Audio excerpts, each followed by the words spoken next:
Hey everyone, hope you're doing great. Welcome back to my channel. In today's video, we'll dive into what if Deku wielded the power of an infinity stone inside his body. Smash that subscribe button, and be sure to peek at the description below. Let's begin. The world was a symphony of chaos, and Izuku Midoriya was trapped in the front row. Sirens wailed a dissonant chorus against the crackle of fires and the panicked screams of the crowd. The air, thick with the stench of burnt tar and something acridly sweet, was a physical weight in his lungs. Under the Tatooine station bridge, a scene of horrifying impotence was playing out. Heroes, real-life, costumed heroes, were standing around, rendered useless.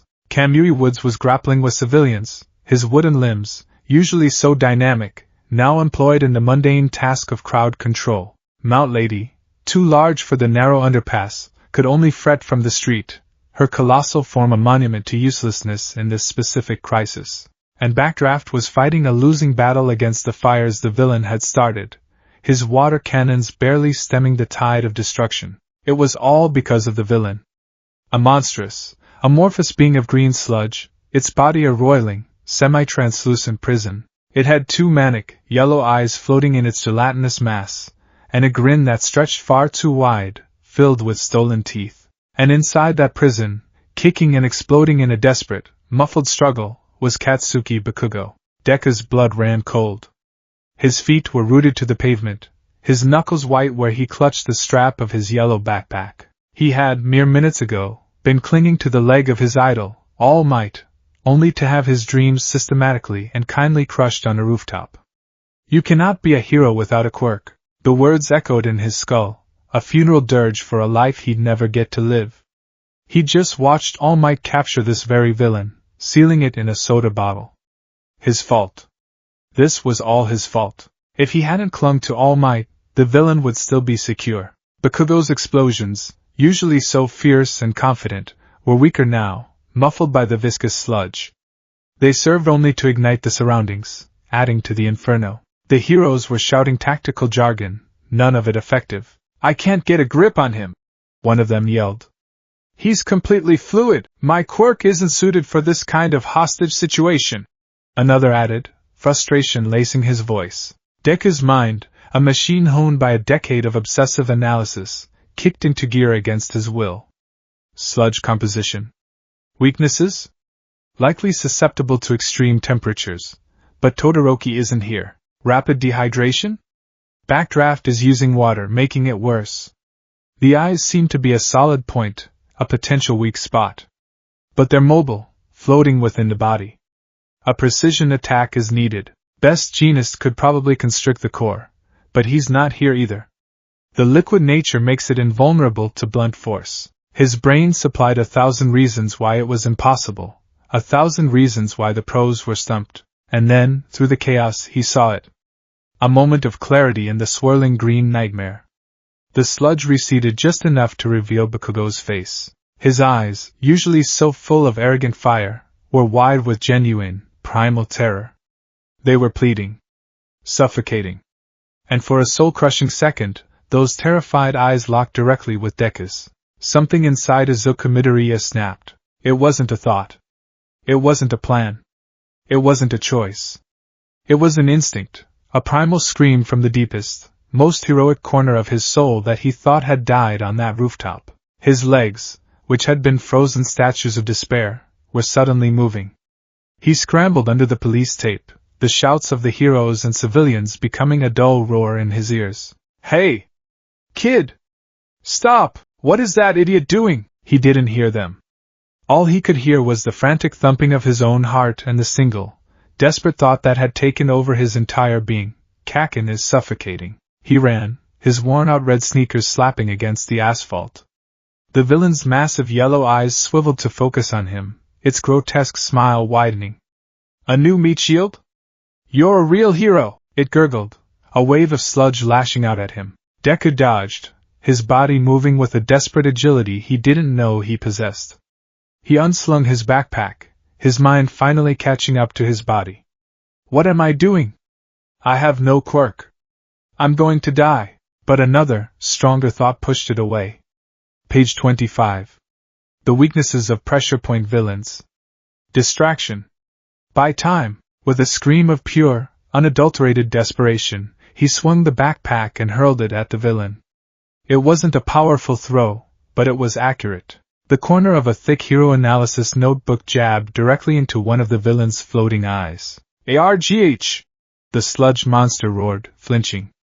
The grip on Bakugo loosened for a fraction of a second.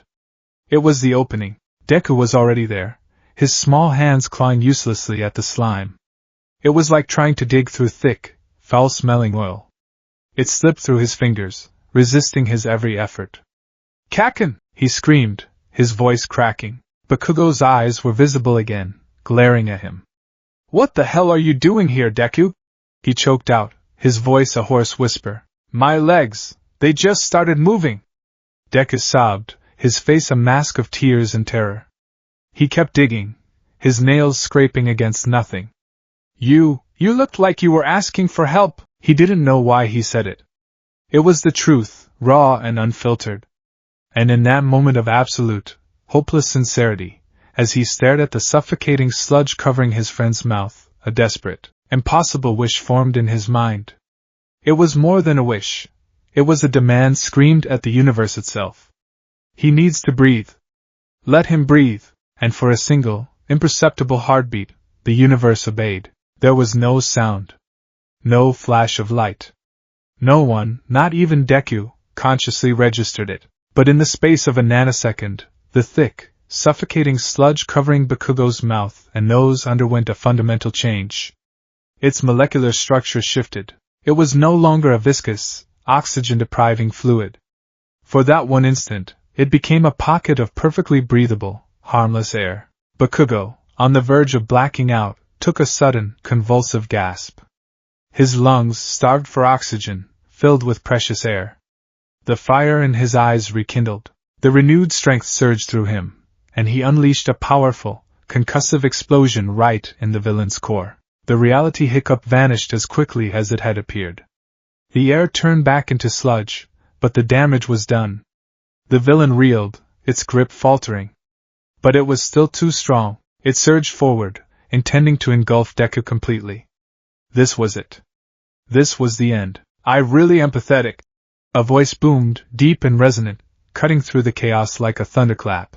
Deku looked up. A shadow fell over him, vast and powerful. "Even after I admonished you, I wasn't putting what I said into practice." All Might, his form somehow larger and more magnificent than Deku remembered, stood between him and the villain. Blood trickled from the corner of his mouth, but his smile was a beacon in the gloom. "The pros are always risking their lives. That's the true test of a hero." The sludge villain lunged. Detroit smash! The force of All Might's punch was not a physical impact. It was a weather event. The air pressure changed so violently that it created a swirling vortex. The sludge villain was atomized, blasted apart into harmless green droplets.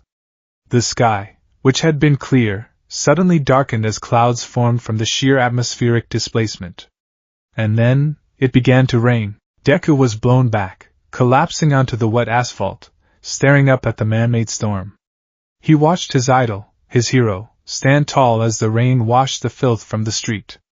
He had been saved. Bakugo had been saved. But all Deku could feel was the crushing weight of his own failure, his own uselessness. He had done nothing but get in the way. The scolding was immediate and harsh. The pro-heroes, their own inaction now a source of bitter embarrassment, rounded on him. "There was absolutely no reason for you to put yourself in danger like that." Death Arms chided, his metallic arms crossed. "We had it under control. You just made things worse, you suicidal idiot." Deku could only bow, his forehead nearly touching his knees, murmuring apologies. He caught a glimpse of Bakugo being praised for his resilience, his powerful quirk. Of course. That was how the world worked. He trudged home, the adrenaline leaving him weak and shaky.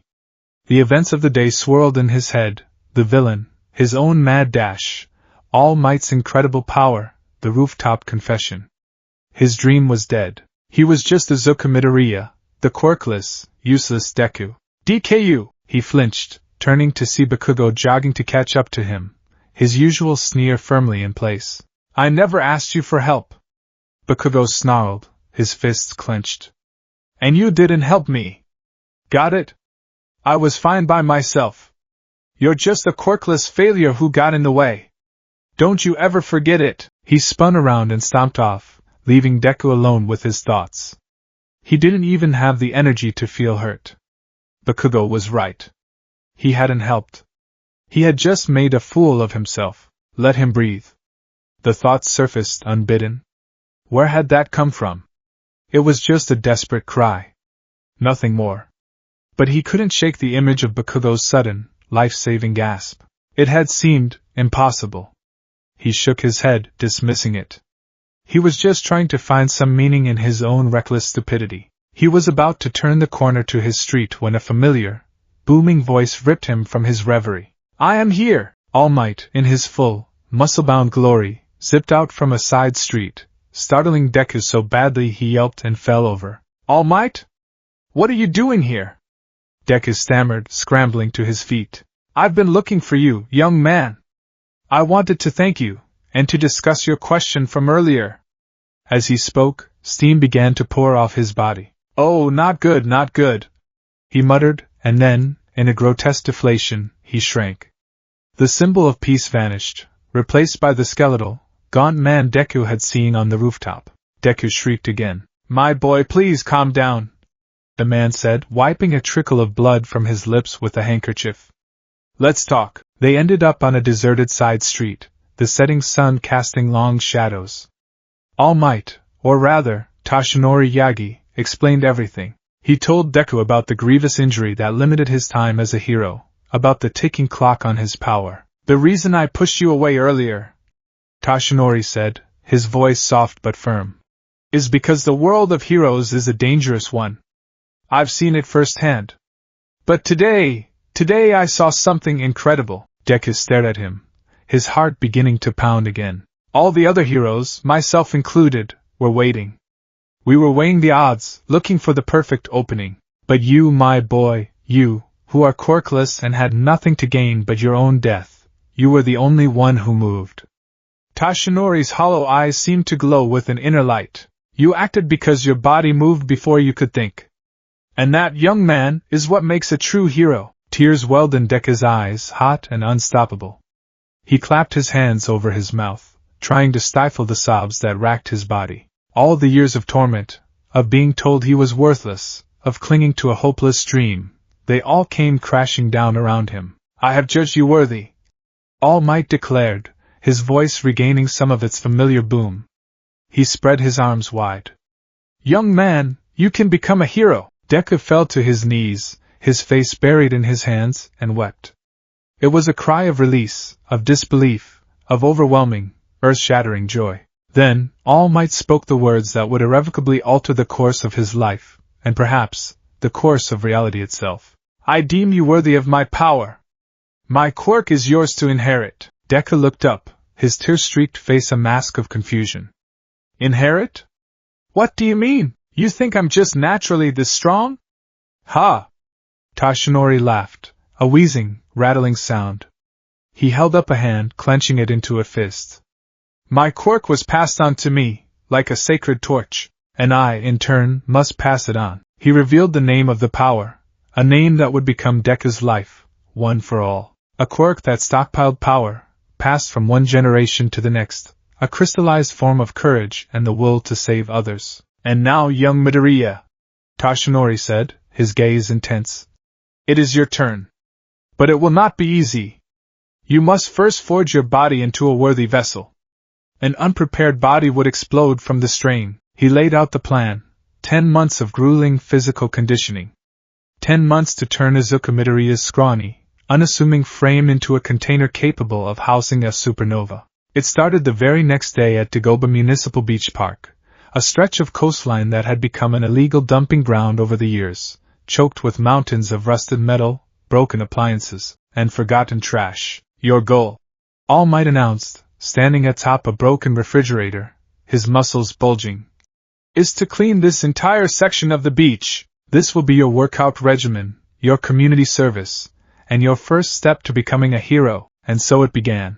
The next 10 months were a living hell, a blur of aching muscles, burning lungs, and the constant, coppery taste of exhaustion. Deku's life became a rigorous, unyielding cycle: school, followed by hours of hauling trash under All Might's demanding tutelage, then collapsing into bed only to wake up before dawn to do it all over again. "If you want to pull a 2-ton refrigerator, you need the muscles to do it," All Might would bellow, creating a detailed American dream plan that micromanaged every second of Deku's life, from his sleep schedule to his caloric intake. Deku pushed himself past every conceivable limit. He hauled tires until his hands were raw and bleeding. He pulled washing machines with thick ropes that dug into his shoulders. He dragged rusted car chassis across the sand, his muscles screaming in protest. Some days he'd vomit from the exertion, collapsing onto the sand, his body a trembling wreck. But he would always get back up. The image of All Might's smiling face, the sound of his words, "You can become a hero," was a fuel that burned hotter than any pain. His body began to change. The soft, undefined lines of a perpetual child were slowly carved away, replaced by the hard, lean muscle of an athlete.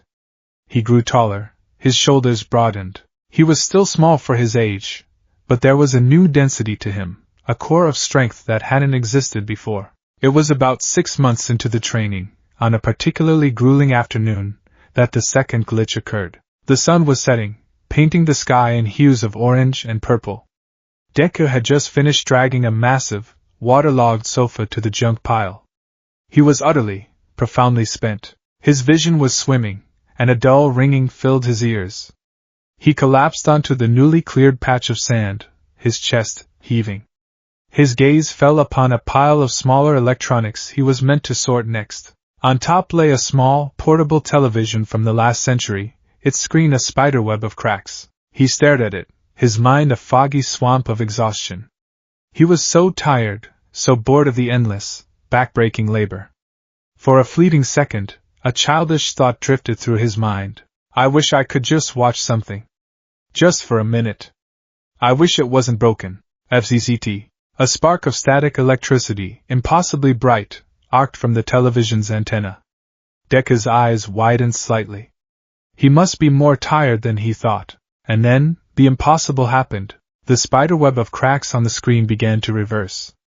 Shards of glass knitted themselves back together with a faint, crystalline chime. The plastic casing, dented and scuffed, smoothed itself out, its color deepening from a faded gray to a pristine black. For one perfect, breathtaking second, the television was whole again. The screen flickered to life, displaying a flawless, color-saturated image of an old All Might cartoon. Deku's brain stuttered. He stared, completely dumbfounded. It was working?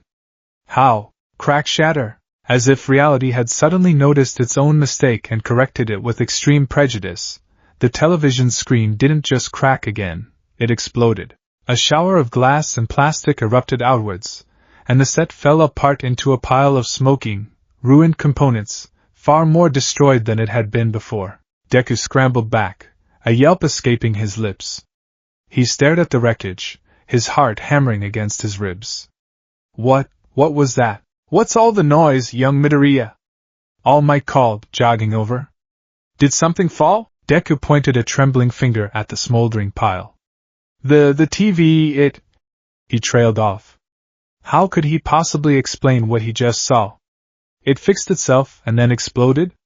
He sounded insane. "Looks like some old battery or capacitor finally gave out," All Might said with a shrug, nudging the wreckage with his foot.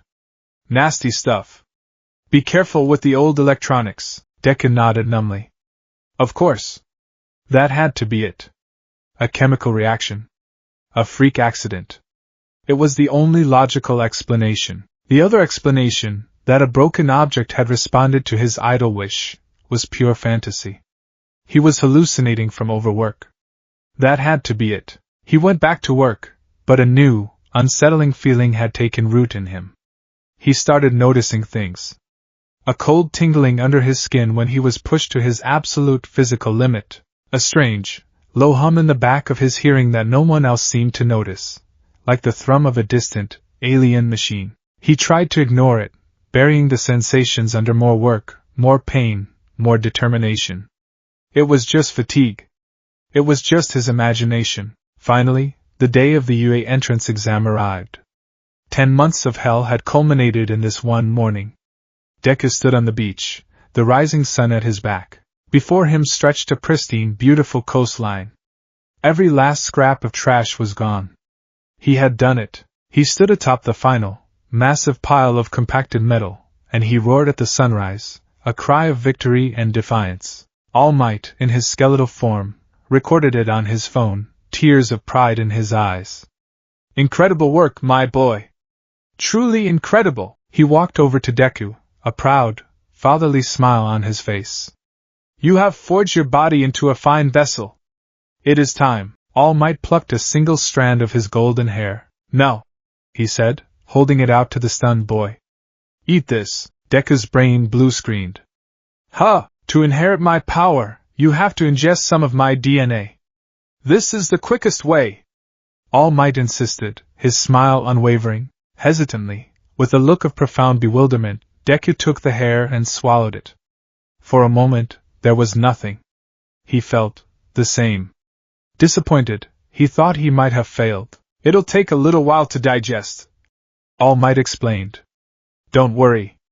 We made it just in time. Now go, young Midoriya. Go and claim your destiny. Deku ran towards the exam site, his mind a whirlwind. As he ran, he began to feel it. A warmth spreading from his stomach, a gentle energy seeping into his limbs.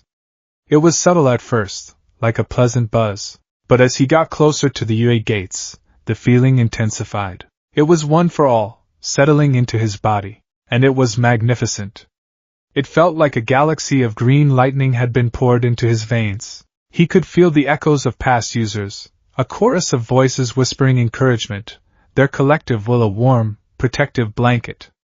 It was a power that felt like hope, like strength, like heroism itself. But there was something else. Beneath the warm, crackling, vibrant green of One for All, another power stirred in response.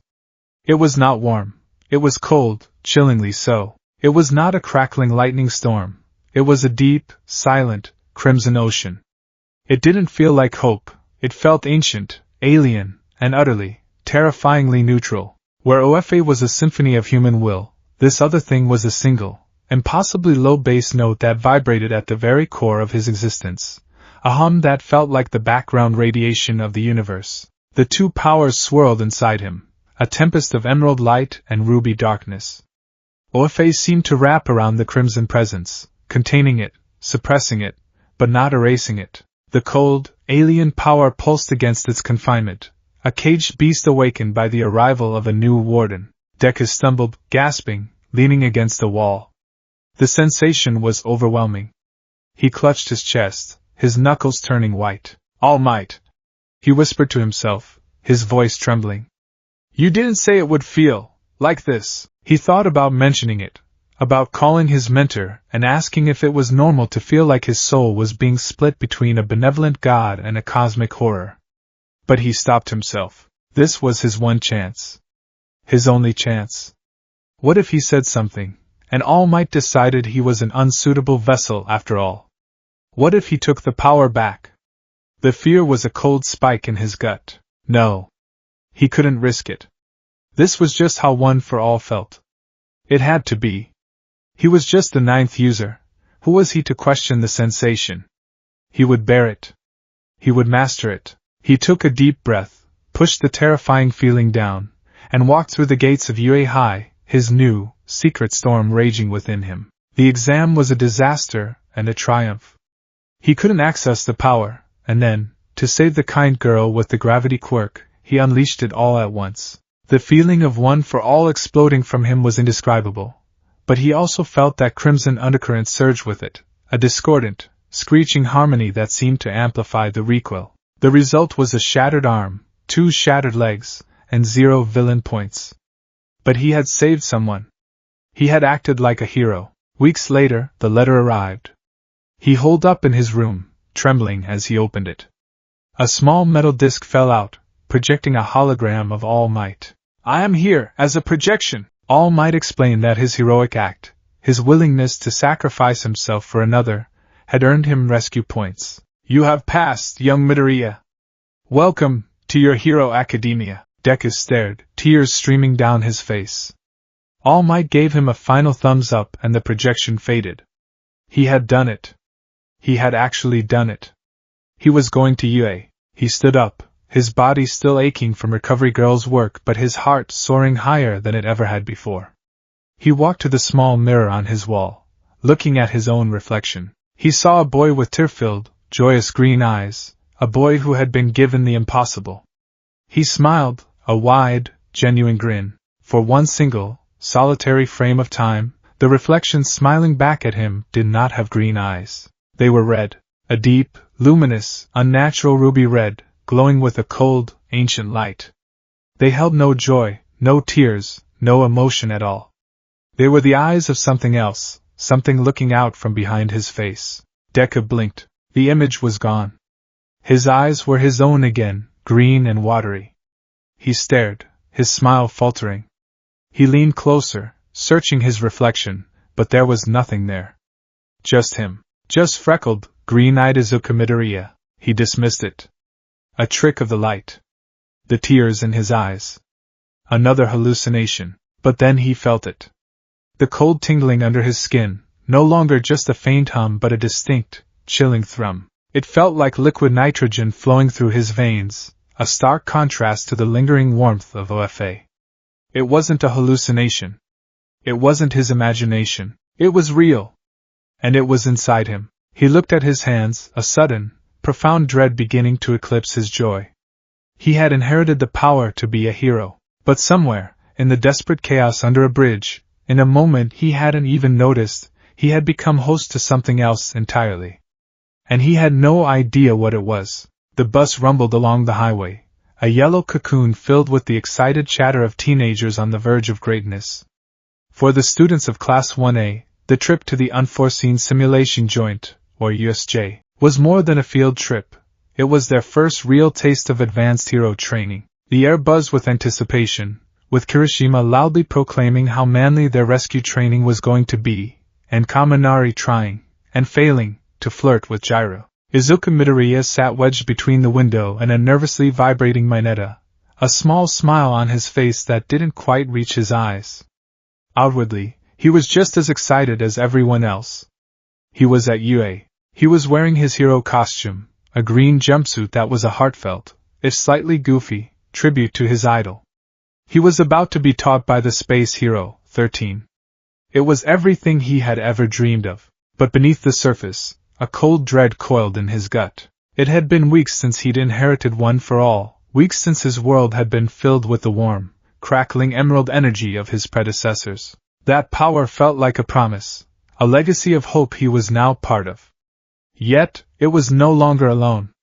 The other thing, the cold thing, was a constant presence now. He had taken to calling it the crimson undercurrent in the privacy of his own mind. It was a silent, deep thrumming at the base of his soul, a sub-zero hum that felt like staring into the void between galaxies. One for All acted as a cage, a warm, living fortress built around this alien core. But Deku could feel it pulsing against its confines, a patient, ancient entity that had been sleeping and was now stirring. He tried to tell All Might about it, stammering about a cold feeling, after their first training session, but the words died in his throat. How could he explain it? How could he describe the feeling that a piece of his own biology was fundamentally wrong, like a rogue line of code in his DNA? He was terrified that if he admitted something was amiss, All Might would deem him a failure, a defective vessel, and his dream would be snatched away as quickly as it had been given, so he kept silent. He convinced himself it was just a strange side effect of a powerful quirk settling in. A secret he would carry alone. Midoriya, he jumped, startled out of his anxious thoughts. Tsuyu Azuri was looking at him from the seat across the aisle, a single finger pressed thoughtfully to her chin. Her large, expressive eyes were fixed on him with an unnerving placidity. "Your quirk," she said, her voice a characteristically blunt croak. "It's a lot like All Might's, isn't it?" The entire bus seemed to fall silent. Deku's blood turned to ice. His face erupted in a panicked flush. What? No! I mean, not really! It's just, a strength enhancement type and... He was babbling, waving his hands frantically. The lie felt flimsy and transparent. But that's not all, is it? Suya continued, her head tilting. When you used it at the entrance exam, it was incredibly powerful, but it broke your body. It seems like you have a lot of power, but no control. Kirishima leaned over the back of his seat. Nah, but that kind of power is awesome. It's super flashy and manly. Once you get a handle on it, you'll be unstoppable. Deku offered a weak, shaky laugh, sweat beading on his forehead. They had no idea.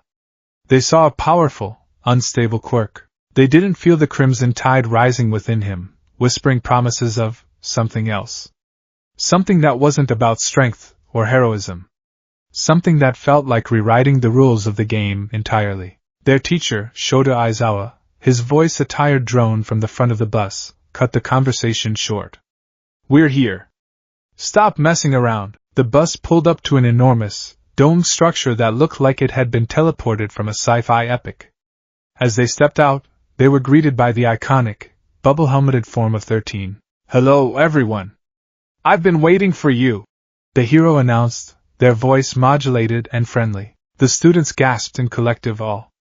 Deku's fanba heart fluttered, temporarily overriding his anxiety. He started muttering about 13's rescue record, the specifics of their quirk, black hole, until Ochiko Uraraka gently nudged him. Inside, the USJ was breathtaking. Under the vast glass dome lay a sprawling landscape of simulated disaster zones, a shipwreck, a landslide, a conflagration, a mountain pass, and a city ruin, all centered around a large plaza. As I'm sure you all know, my quirk, black hole, can suck up anything and turn it to dust. 13 began, their speech both a lesson and a warning. It's a power that can be incredible for clearing debris and saving people. But it's also a power that can very easily be used to kill. I'm sure some of you have quirks like that as well. 13's gloved hand gestured to the vast facility. This is a practical lesson. Today, you are going to learn how to use your quirks to save lives. You will learn their potential for good, and you will learn their dangers. Because in our society, it's all too easy for quirks to be used to hurt people. You must never forget that your power exists to help. Deku's hand instinctively went to his chest. A power that can be used to hurt people. He thought of the raw, untamed force of One for All. Then, his mind drifted to the crimson undercurrent, the cold hum that felt like it could unravel the world if it was let loose. The hero's words felt like a direct, personal warning. Aizawa stepped forward. All right, first things first. He never finished the sentence. The lights in the facility flickered and died, plunging them into a dim, eerie twilight. The central fountain in the plaza sputtered and stopped. A low hum of failing electricity filled the air. In the center of the plaza, the space began to warp. A swirling vortex of dark, purple-black mist bled into existence, a cancerous growth in the fabric of the air. It expanded, churning like a nebula, and from its depths, figures began to emerge. Dozens of them. Thugs, monsters, and villains of every shape and size, their eyes gleaming with malice in the gloom. Then, a figure made entirely of the same dark mist solidified, forming two malevolent yellow slits for eyes. And beside him stood a man who was the picture of unhinged apathy. He was thin, dressed in black, with disembodied hands clutching his face, his neck, his arms. He scratched at his neck with a frantic, scraping sound, his visible eye wild and red. The simulation has started already? Kirishima asked, taking a step forward. Wow, they really go all out. Stay back. Aizawa's voice was sharp, deadly serious. He pulled his yellow goggles over his eyes, his capture weapon, the gray scarf around his neck, unfurling like a striking snake. Those are real villains. The class froze, the playful atmosphere shattering into a million pieces of ice-cold terror. The man covered in hands spoke, his voice a dry, scratchy rasp. Where is he? I went through all the trouble of bringing so many friends to say hello, and All Might isn't even here. Maybe if we kill a few kids, he'll show up. The casual, gleeful malice in his tone was more terrifying than any roar. This was real. This was an attack. In an instant, the situation devolved. Aizawa leaped into battle, a one-man army against a horde, his erasure quirk and capture weapon a whirlwind of fluid, brutal efficiency. 13. Protect the students. Get them out of here! But the misty villain, Kurogyri, was already moving to cut them off. I'm afraid I can't allow that. My role is to scatter you and torture you to death. A dark dome of mist erupted, engulfing the students. Deku felt a terrifying, disorienting pull, the world dissolving into a suffocating purple-black fog. He saw his classmates screaming as they were pulled in different directions, their forms swallowed by the darkness. He felt a brief, rough shove, Ida, being tasked by 13 to run for help, before the world vanished completely. There was a sensation of falling, of being twisted and pulled through space, and then a bone-jarring splash. Cold water closed over his head. He thrashed, disoriented, before his head broke the surface, gasping for air. He was in the shipwreck zone. The massive, rusting hulk of a ship loomed over him, and the water around him was churning. He wasn't alone. Midoriya! Kero! Tsuyu Ajui's head popped up nearby, her frog-like abilities making her perfectly at home in the water. A moment later, a terrified purple ball-covered head surfaced, sputtering and screaming. We're gonna die! We're gonna die! Mineta wailed, clinging to a piece of floating debris. Before Deku could even process their situation, the water around them began to roil. Figures emerged from the depths, villains with aquatic quirks, their faces twisted into predatory grins. One had a shark's head, another had gills flaring on his neck. Looks like we got a few little guppies. The shark-headed villain sneered, baring rows of needle-like teeth. Let's see what happens when we pull them under. Deku's mind raced, his analytical instincts warring with his rising panic. Okay, water-based villains. Tsuyu has an advantage here. Mineta's quirk, the balls are super sticky, but will they work on wet surfaces? My quirk. He looked at his hands. He could use one for all. He could try a smash, maybe create a whirlpool or a shockwave, but he knew the cost. It would shatter his arm, leaving him helpless in the water. It was a last resort. What's the plan, Midoriya? Tsuyu asked, her calm demeanor a stark contrast to Mineta's hysterics. You seem to have a good head on your shoulders. The villains were closing in, circling them like sharks. There was no time. Deku made a decision. He had to do something drastic. Ajui, can you grab me and Mineta with your tongue? He asked, his voice shaking but firm. I have an idea, Tsuyu nodded. I can. What are you going to do? I'm going to blow them all away. He took a deep breath, trying to summon the warm, green lightning of One for All. He focused it into the tip of his right index finger, the power thrumming, ready to be unleashed. He could feel the familiar, terrifying pressure building, the promise of broken bones. But alongside it, he felt the crimson undercurrent swell, a cold tide rising in response to the buildup of energy. It felt eager. The shark villain lunged. Now, Ajui! Deku yelled. Her long, powerful tongue shot out, wrapping around his and Mineta's waists. She pulled them into the air, away from the water's surface, just as Deku flicked his finger. Delaware smash! The power exploded from his fingertip. A colossal shockwave of pressurized air blasted downwards, hitting the water like a depth charge. The surface of the lake erupted, a massive whirlpool forming instantly, sucking the stunned villains towards its vortex. The cost was immediate and agonizing. A white-hot lance of pain shot up Deku's arm. He cried out, cradling his right hand. His index and middle fingers were mangled, broken and bent at sickening angles, bathed in a grotesque purple light. But that wasn't all. In the split second that the One for All energy had surged through him, the crimson power had lashed out with it. It wasn't a conscious act.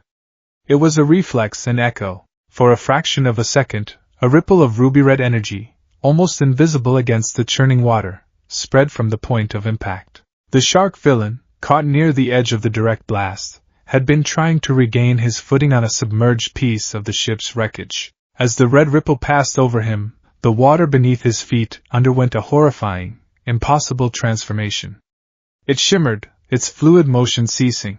With the faint, clear chime of cooling glass, a 3-foot-wide section of the lake's surface solidified into a perfectly transparent, glass-like substance. The villain, expecting the give of water, planted his foot on a surface that was now as hard and unforgiving as quartz. His ankle twisted with a sickening crunch, and he went down with a scream of pain, tripping into the whirlpool's pull. The phenomenon lasted for barely a second before the glass shattered back into mundane water. In the chaos of the whirlpool and Deku's agonized cry, it was an event so brief, so utterly bizarre, that only Deku himself, hanging in the air, caught a glimpse of it. He saw the impossible shimmer, the flash of solid, clear material where only water should be. What was that? The thought flickered through his pain-hazed mind. It looked like the water itself had glitched. Tsuyu deposited them on the deck of the ship, her expression grim. That was a powerful move, Midoriya. But look at your hand. I'm fine. He gasped, sweat and tears mixing on his face. He stared down at the water, at the spot where the bizarre event had occurred. The villains were being pulled into the whirlpool, their surprised shouts echoing across the dome. His plan had worked. But the image of the water turning to glass was burned into his retinas. It was like the TV at the junkyard. An impossible thing, happening in his vicinity when his power flared. Coincidence? It had to be. Meanwhile, at the Central Plaza, Shota Aizawa was a whirlwind of controlled violence. He moved like a dancer through the mob, his capture weapon lashing out, and snaring villains, his erasure quirk nullifying their powers one by one, leaving them open to a swift, brutal takedown. He was efficient, logical, and deadly. But even as he fought, his hyper-aware senses were cataloging the entire battlefield. He noted the explosions from the landslide zone, Bakugo. He saw a flash of ice in the distance, Todoroki. He registered 13 holding their own at the entrance. And then he saw it, a flicker of movement in the shipwreck zone. A green blur, a massive blast of air pressure hitting the water. Midoriya, his mind supplied. That reckless, self-destructive power. He focused his gaze, his quirk flaring, ready to erase the boy's power if he did something stupid, but his erasure found no purchase. One for all wasn't the kind of quirk that could be turned off like a switch. It was a physical augmentation. But as he watched, he saw something else. It was barely there, a subliminal flash of crimson light mixed in with the green afterimage of the smash. And for a blink-and-you'll-miss-it moment, he saw the water behave in a way that defied all known laws of physics. It looked like it had turned solid. Aizawa's analytical mind, a mind that understood quirks better than almost anyone alive, came to a screeching halt. That wasn't a quirk. No quirk he had ever encountered, read about, or even theorized could instantaneously alter the state of matter of a section of a lake without some sort of projectile or emission. And even if it was a secondary quirk, his erasure should have affected it. He had been looking right at Midoriya. It should have been suppressed. It wasn't. A cold, professional suspicion began to form in his mind. Something was wrong with Midoriya Izuku. Something beyond just a powerful, self-destructive quirk. He didn't have time to dwell on it.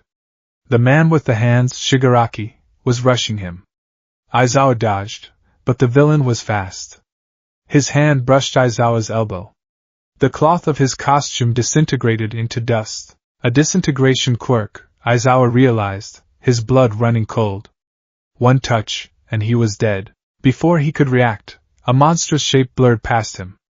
A towering beast with exposed brains, beak-like jaws, and dead, staring eyes slammed into him, driving him face-first into the concrete with sickening force. Pain exploded in his skull as his head was smashed again and again into the ground. The world dissolved into a crimson haze of agony. Back on the ship, Deku, Tsuyu, and Mineta had a moment to breathe. Their plan had worked. But their relief was short-lived. From the plaza, they could hear the sounds of Aizawa being brutally beaten. They saw their teacher, their protector, being savaged by the hulking monstrosity. Then, with a sound like the gates of heaven being kicked open, the main entrance exploded inward. "It's fine now!" a voice boomed, echoing through the facility. "Because I am here!" All Might stood in the entryway, his costume pristine, his trademark smile fixed on his face. But it was a smile filled with incandescent rage. The tide of the battle turned. All Might was a blur of motion, a force of nature, rescuing Aizawa and taking out the remaining villains in the plaza in seconds. But the man with the hands, Shigaraki, only cackled. "You're not as fast as you used to be, are you, All Might?" he rasped. "I can see it. You're getting weaker." He gestured to the beaked monster. "But it doesn't matter. This is Nomu. He was created to kill you. His quirk is shock absorption. He can take anything you can dish out. The ensuing battle was terrifying to watch. All Might's punches, each one capable of changing the weather, landed on the Nomu with thunderous booms, but the creature didn't even flinch. It was like punching a mountain of flesh. The Nomu, in return, attacked with a strength that rivaled All Might's own, its movements brutish but overwhelmingly powerful. All Might was forced into a defensive position, trying to suplex the beast, but it was too strong. Kurogiri used his warp gate to trap All Might, the Nomu's claws digging into the hero's old wound, drawing blood. All Might was in trouble. He was losing. Watching from the water's edge, something inside Deku ignited. This was his mentor, his idol, the man who had given him his dream. He was being tortured, possibly killed, right in front of him. The sight of All Might bleeding, his smile strained with agony, was more than Deku could bear. He didn't think. He just moved. All Might! He screamed, launching himself from the ship's edge, his good leg propelling him forward. He was a green missile of pure, unthinking heroism. Kirishima and Bakugo, who had dealt with their own villains, arrived at the same time, Bakugo pinning Kurogiri with an explosion, Kirishima launching a futile attack on Shigaraki. Todoroki was there too, freezing half of the Nomu's body. It was a chance. The Nomu was momentarily distracted, trying to pull itself from the ice. But it was too strong. It ripped itself free, shattering its own frozen arm and leg, which then regenerated with horrifying speed. It turned its attention back to All Might, who was still trapped in its grip, its claws digging deeper. All Might was going to die. The thought was a bolt of white-hot lightning in Deku's brain. No. I won't let you. Desperation, pure and absolute, surged through him. It was the same feeling from the sludge villain incident, but 1,000 times stronger. He wasn't just wishing for a chance to breathe. He was screaming at the universe to save the symbol of peace. The green lightning of One for All crackled around his already broken body. But this time, the crimson undercurrent didn't just swell. It roared. A visible wave of dark red energy, like a heat haze, pulsed out from Deku. It wasn't an attack. It was a command. A command issued to the very ground the Nomu stood upon. The concrete groaned, not cracking or shattering, but changing. Deku's desperate mind had latched onto a simple concept: disrupt its balance. The ether, responding to the raw, primal command, obeyed. The solid, reinforced concrete beneath the Nomu's feet lost its molecular integrity. In the space of a heartbeat, it devolved into a thick, viscous, ankle-deep sludge, the color of wet cement. The Nomu, a creature of pure, straightforward power, had been standing on solid ground one moment and was sinking into clinging, unstable mud the next. Its footing vanished. Its immense weight became a liability. It stumbled, its posture broken, its grip on All Might loosening for one crucial second. It was the opening All Might needed. "Thank you, young Midoriya!" he roared, breaking free. He grabbed the Nomu, his face a mask of grim determination. He knew its secret now. Shock absorption, not nullification. There was a limit. You may have heard these words before. All Might bellowed, his fists beginning to fly in a blur of motion. But I'll teach you what they really mean. Each punch landed with the force of an artillery shell. Go beyond! Plus Ultra! The final punch was a thing of terrible beauty.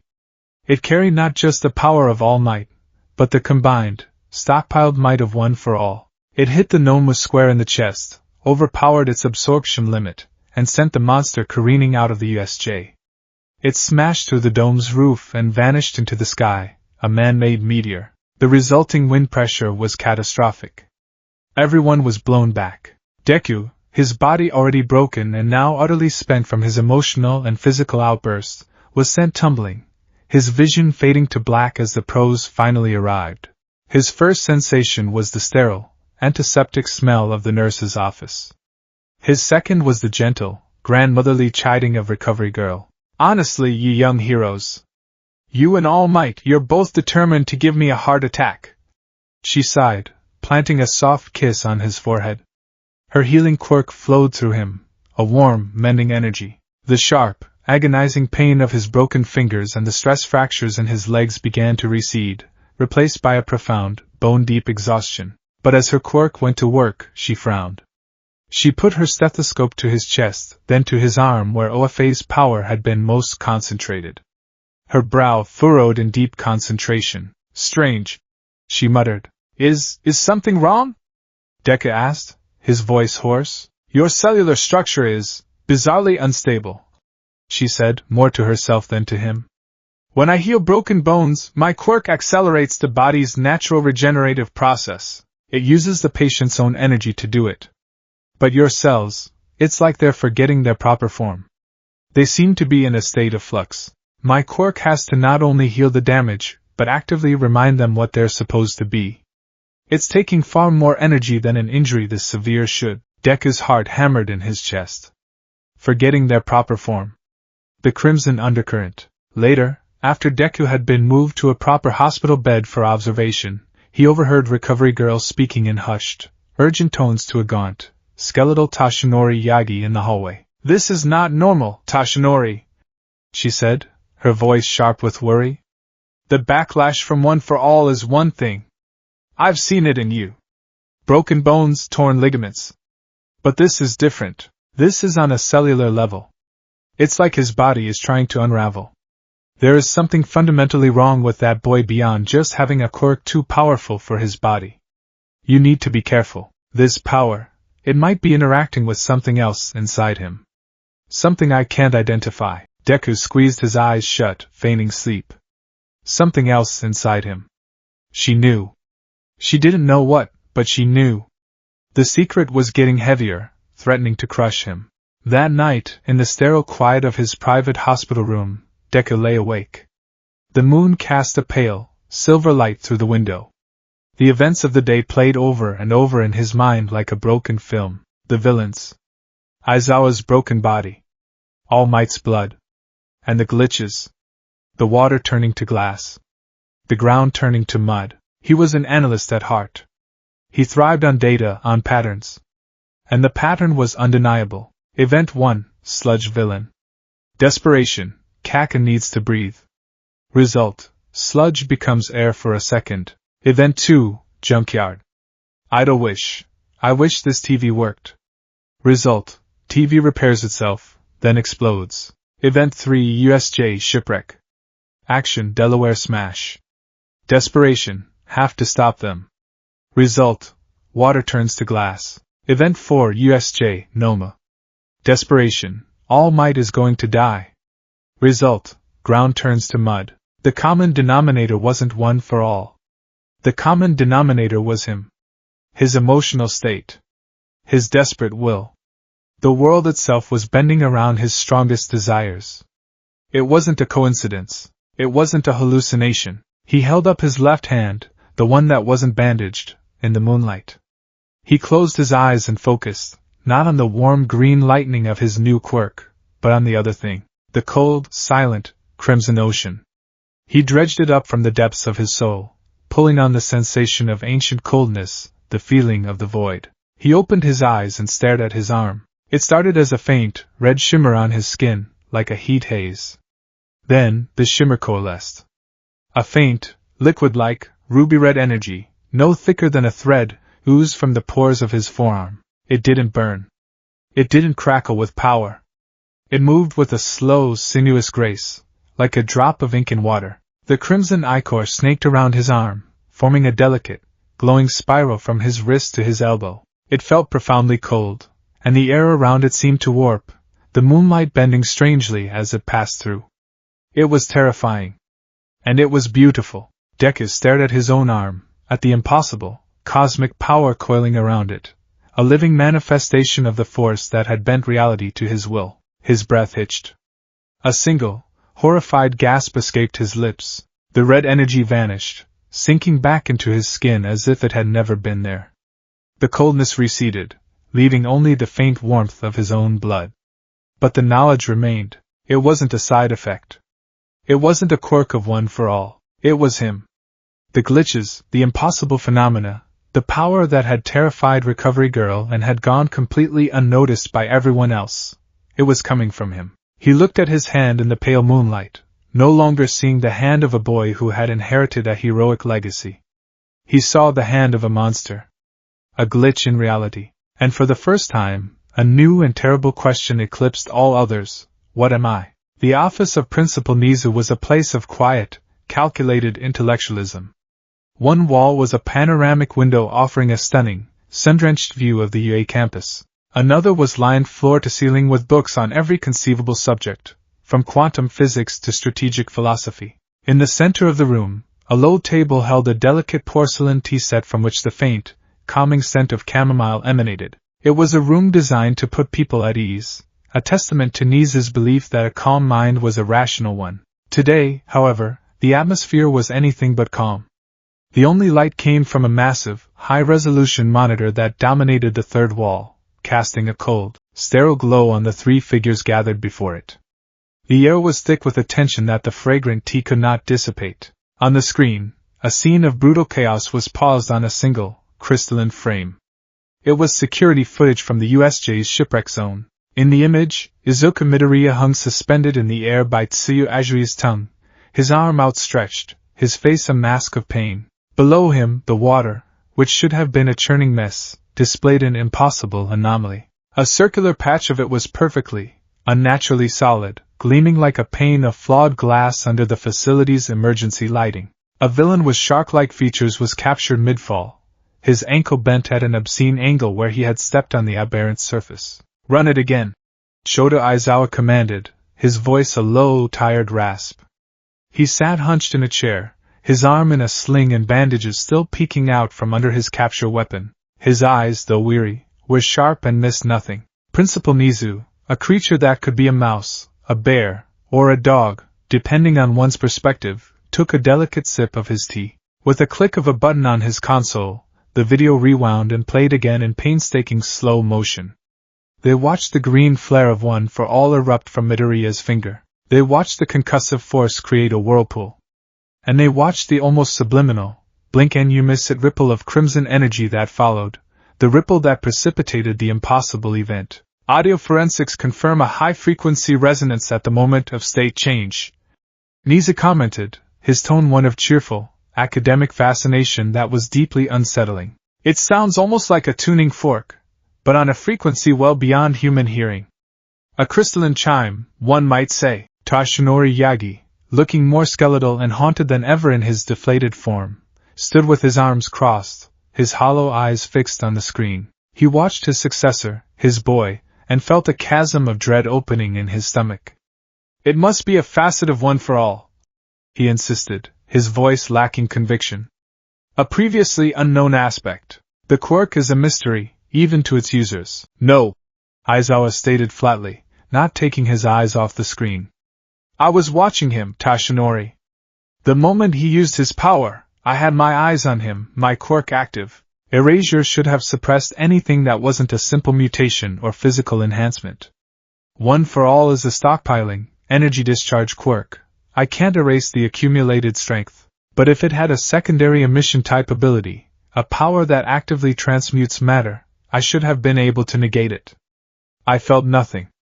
It was like there was no quirk there to erase." Nizu nodded, his whiskers twitching. "Precisely, Aizawa. And that is the crux of our problem. Let us proceed to the next exhibit." He switched the footage. Now it showed the plaza, moments before All Might's final attack on the Nomu. It showed a small, green figure, Midoriya, sprinting forward. His desperation was a palpable thing, even on a silent screen. Then, another pulse.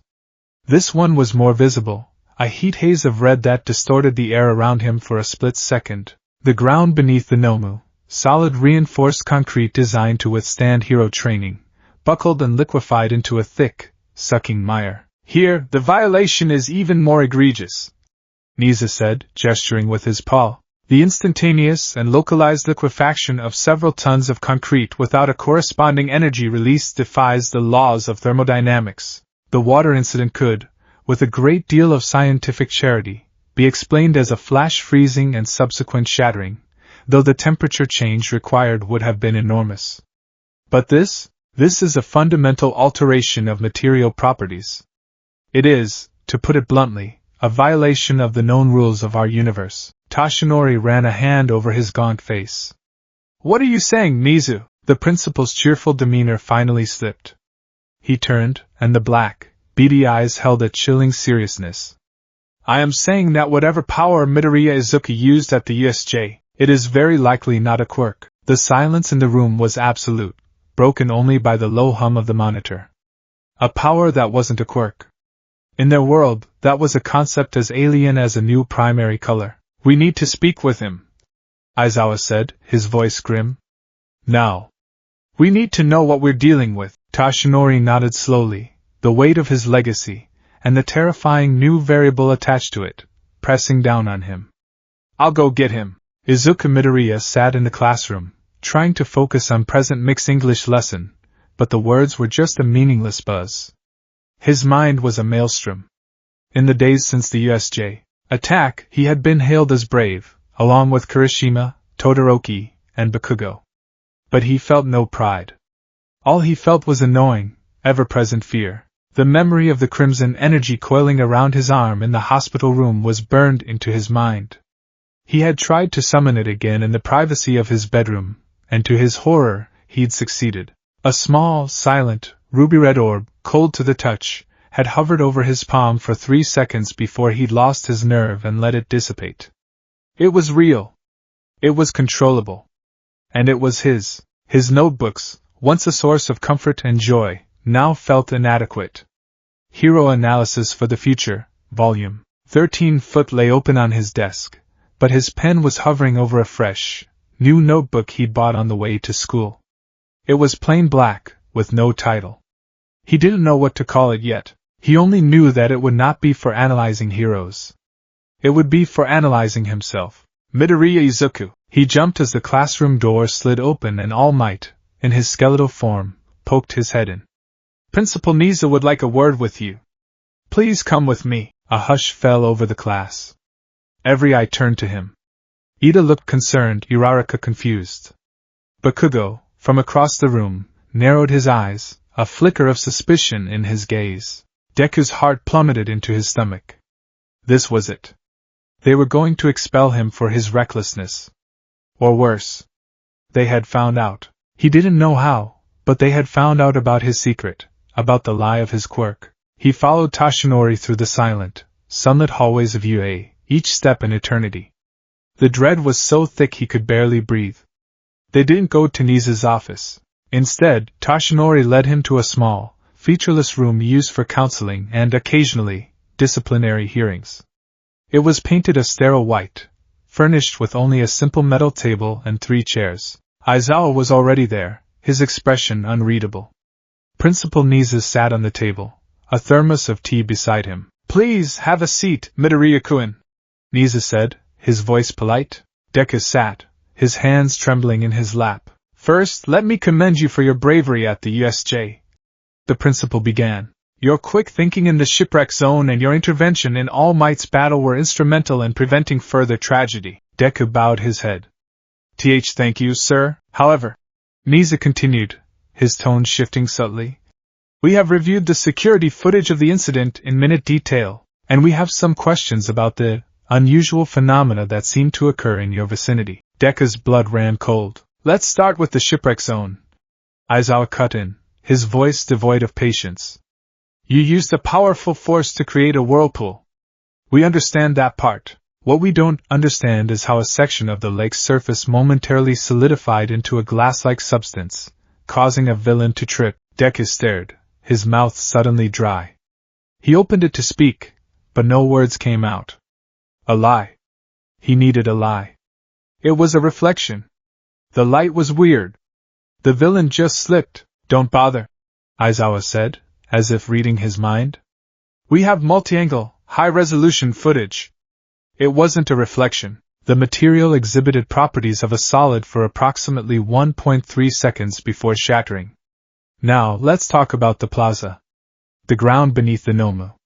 Can you explain how it turned to mud? I don't know what you're talking about. Deku stammered, the lie weak and pathetic even to his own ears. His mind was screaming. They know. They know. They're going to take one for all away. They're going to call me a freak, a monster. Toshinori leaned forward, his expression pained. My boy, We are not here to punish you. We are here to understand. This is a matter of safety. Yours and everyone else's. We saw something that is not accounted for in the records of One for All. Please, just tell us the truth. The sincerity in his mentor's voice broke him. The weight of the secret, the terror of the crimson power, the loneliness of his new reality. It was too much to bear alone. He looked from All Might's pleading face, to Aizawa's demanding stare, to Nisa's intensely curious gaze. Lying was useless. He took a shaky breath, his shoulders slumping in defeat. It's happened before, he whispered, his voice barely audible. The three of them leaned in, listening intently. The day I met All Might, Deku began, his eyes fixed on the table. The sludge villain. Kaken was suffocating. I don't know how, but I just thought, he needs to breathe. And for a second, he could. I didn't realize it then. He told them about the television at Dagoba Beach. How it had repaired itself in response to his idle wish, only to explode moments later. He confessed that the feeling, the cold hum, had been inside him even before he'd swallowed the hair. That when he received One for All, it felt like the two powers had collided, the green lightning wrapping around a core of crimson coldness. By the time he finished, he was trembling, tears silently tracing paths down his cheeks. He braced himself for their judgment, for their revulsion. The room was silent for a long moment. Aizawa was staring at him, his usual tired expression replaced by one of profound shock and dawning horror. Tashinori looked like he'd been punched in the gut, the implications of giving his sacred power to a boy who was already a host to some unknown force crashing down on him. Nisa was the first to speak, his voice soft. Fascinating. A reality warping ability tied to emotional state and willpower. Wild, untamed, and seemingly parasitic in nature, and now it's cohabiting with the single most powerful energy stockpiling quirk in existence. He took a slow sip of tea, his mind clearly working at 1,000 miles per second. The potential for a catastrophic symbiotic reaction is considerable. So what is it? Deku asked, his voice a choked whisper. Do I have two quirks? No, Nisa said immediately. This is not a quirk. As Aizawa's experience proves, it does not operate on the same biological or physical principles. It is something other, an unforeseen variable of the highest order. The principal hopped off the table. Speculation is no longer sufficient. We need data. Midoriya-kun, we are going to conduct a controlled test. Now, they led him to Training Ground Gamma, a vast, complex maze of industrial pipes and factories. In a secluded open plaza, surrounded by what Deku recognized as high-frequency energy sensors and material scanners, a single object sat on a pedestal, a perfect cube of solid steel, 1 meter on each side. Recovery Girl was there, standing by with a worried expression. The goal is simple, Midoriya-kun, Nisa explained, observing from a shielded control booth with Aizawa and All Might.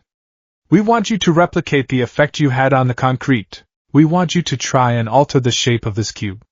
Consciously, Deku stared at the block of steel, his heart pounding. He had never tried to use the crimson power on purpose, not for something like this.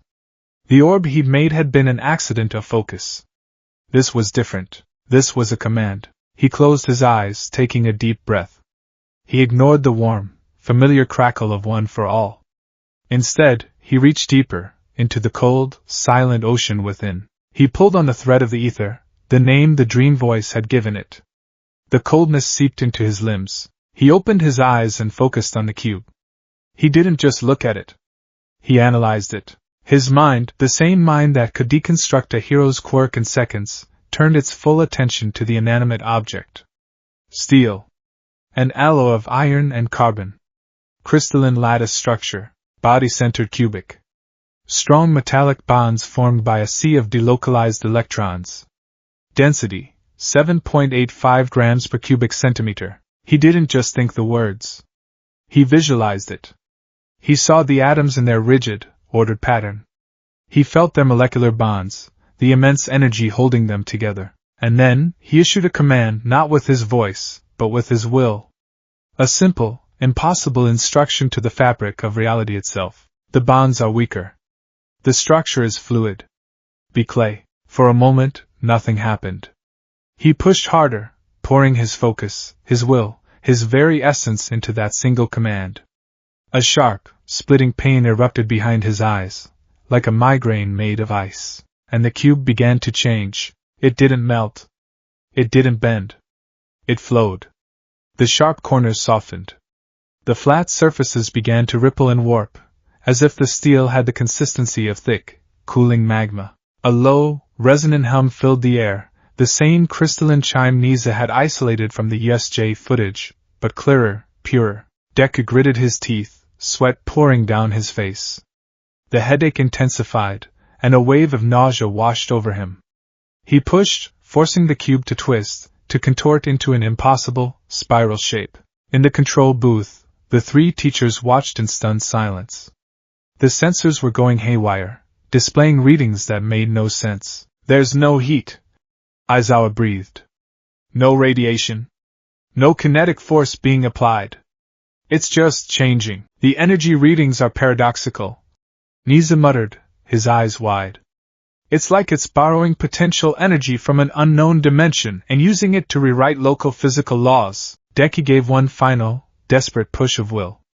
A scream tore from his throat, a sound of pure agony. The cube twisted into a final, grotesque knot of metal and then fell still, now a monument to impossible physics. The moment he released his focus, the backlash hit him. It wasn't the explosive recoil of One for All. It was an implosion.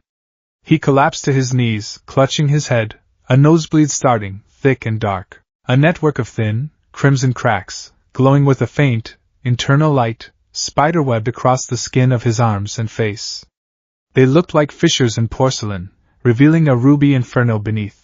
The pain was immense, a feeling of his own cells being torn apart and forcibly stitched back together. Young Midoriya! All Might yelled, his voice panicked. Recovery Girl was at his side in an instant. The red cracks faded as quickly as they appeared, sinking back into his skin, leaving no trace. She checked his vitals, her expression growing more alarmed by the second. His blood pressure and body temperature plummeted for a moment, and now they're skyrocketing, she reported, her voice strained. His cellular cohesion is a mess. It's like his body is fighting a foreign invader. Deku lay on the ground, gasping for air, the world swimming around him. He had done it. He had controlled it. But the cost was terrifying. He took the black notebook from his pocket, his hand still shaking. He uncapped the pen and, on the first page, he wrote the title, Analysis for the Impossible, Ether. That night, sleep did not come as a mercy. It came as a fall. The moment his consciousness slipped, he wasn't in his bedroom anymore. He was adrift in a familiar, misty void, the space where he had once felt the comforting presence of his predecessors. But it was different now. The soft, gray mists were being consumed. From below, a vast, churning, crimson sea was rising. It was the color of fresh blood, thick and viscous like oil, and it emanated a cold that seeped into his very soul. The gray mists of One for All's mindscape hissed and evaporated where they touched the red tide. The entire dimension felt poisoned, corrupted. In the center of the void, 8 shadowy figures stood on a rapidly shrinking island of gray mist, their forms indistinct but their panic a palpable force. They were the vestiges of One for All. One of them, a woman whose silhouette he vaguely recognized from his research on All Might's master, stepped forward. Her form flickered, her voice a chorus of echoes, filled with static and urgency. The poison, it grows stronger. Another figure, a bald man with what looked like goggles on his head, pointed a spectral hand at Deku. Boy! What have you done? You fed it. You let it taste control. This was Daigoro Banjo, the 5th user. Deku floated, helpless, unable to speak. He could only watch as the crimson sea, the ether, rose higher, its surface bubbling as if with a malevolent consciousness. The woman, Nana Shimura, reached out to him, her form solidifying for a moment. He could see her face, her kind eyes filled with terror. Listen to me, 9th! That thing, it is not a quirk, it is a cosmic parasite. An unreality. We called it the red poison. The ether. It is a fundamental force that seeks to convert everything into itself. Matter, energy, life. Her voice cracked with static. One for all, our collective will, our life force. It's the only thing keeping it caged within you. It's a dam holding back an ocean, but you just taught the ocean how to think. You gave it a blueprint. The vestiges began to flicker, their forms destabilizing as the crimson tide lapped at the edges of their island. It will consume you from the inside out, Nana's voice warned, fading. Or worse, it will consume one for all. It will devour our legacy, our power, and then there will be nothing left to stop it from consuming your world. The Red Sea surged, and Deku felt an ancient, vast, and utterly alien consciousness brush against his own. It wasn't a voice. It was a feeling, a raw concept downloaded directly into his brain: hunger. An endless, patient, and absolute hunger for reality itself. He woke up with a choked scream, sitting bolt upright in his bed, drenched in a cold sweat. The room was dark, but he could almost see the crimson glow in the corners of his vision. The dream, the warning from the ghosts of his own quirk, felt more real than the bedsheets tangled around him. He was a walking cage. And he had just handed the monster the key. The next day at school, he was a ghost. He moved through the halls in a daze, the vestiges warning echoing in his mind. It will consume you. The weight on his shoulders was no longer just a secret. It was a death sentence. He was so lost in his thoughts that he didn't notice the figure blocking his path in the hallway until he almost walked into him. He looked up into the furious, crimson eyes of Katsuki Bakugo. Deku. Bakugo's voice was dangerously low, a growl that promised violence. He had cornered Deku in a relatively empty corridor after the last bell. Kaken! Deku stammered, taking a step back. I have to get home. Shut up! Bakugo snarled, taking a step forward, forcing Deku back against the wall. He slammed a hand on the wall next to Deku's head, trapping him. I'm not asking for a damn conversation. Bakugo leaned in close, his expression a mixture of rage and something else, a deep, burning confusion. The USJ. I saw it. I'm not an idiot like round face or shitty hair. Deku's heart hammered against his ribs. Saw what? Don't lie to me! Bakugo roared, his other hand grabbing the front of Deku's uniform, his knuckles white.